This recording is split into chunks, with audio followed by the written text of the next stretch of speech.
ಗದುಗಿನ 200 ವರ್ಷದ ಹಳೆಯ ದೇವಸ್ಥಾನಕ್ಕೆ ನೀರಾವರಿ ಪೈಪ್ ಕಂಟಕ, ಭಕ್ತರ ತೀವ್ರ ಆಕ್ರೋಶ.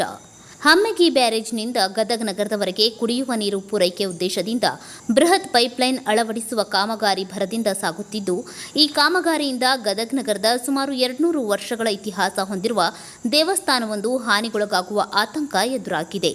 ಈ ಹಿನ್ನೆಲೆಯಲ್ಲಿ ಸ್ಥಳೀಯ ಭಕ್ತರು ಹಾಗೂ ಸಾರ್ವಜನಿಕರು ತೀವ್ರ ಆಕ್ರೋಶ ವ್ಯಕ್ತಪಡಿಸಿದ್ದಾರೆ. ಬೆಟಗೇರಿ ಭಾಗದಲ್ಲಿರುವ ದೇವಸ್ಥಾನವು ಹಲವು ದಶಕಗಳಿಂದ ಭಕ್ತರ ಆರಾಧನಾ ಕೇಂದ್ರವಾಗಿದ್ದು, ಪ್ರತಿದಿನ ನೂರಾರು ಭಕ್ತರು ಭೇಟಿ ನೀಡುತ್ತಾರೆ. ಅಲ್ಲದೆ ಪ್ರತಿ ವರ್ಷ ನಡೆಯುವ ಕಾರ್ಯಕ್ರಮಗಳು ಹಾಗೂ ಜಾತ್ರೆಗಳಿಗೆ ಸಾವಿರಾರು ಜನರು ಆಗಮಿಸುತ್ತಾರೆ.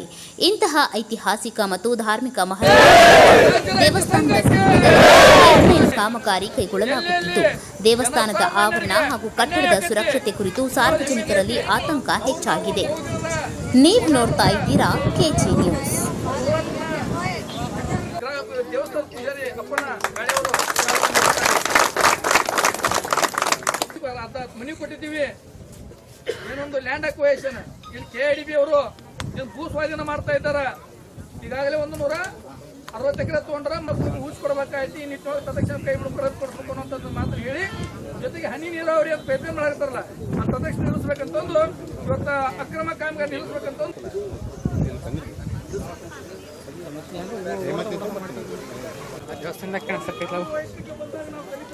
ಗೊತ್ತಿಲ್ಲ. ಆದ್ರೆ ಇವತ್ತು ಯಾವ ತಾಯಿ ನಮ್ಮನ್ನ ರಕ್ಷಿಸ್ತಾಳ, ಯಾವ ತಾಯಿ ಅಪ್ಪನಿಗೆ ಜೊತೆಯಾಗಿ ಹೋಗೋಣ ಅಂದಾಗ ಹೋರಾಟಗೆಲ್ಲ ಸಾಧ್ಯ.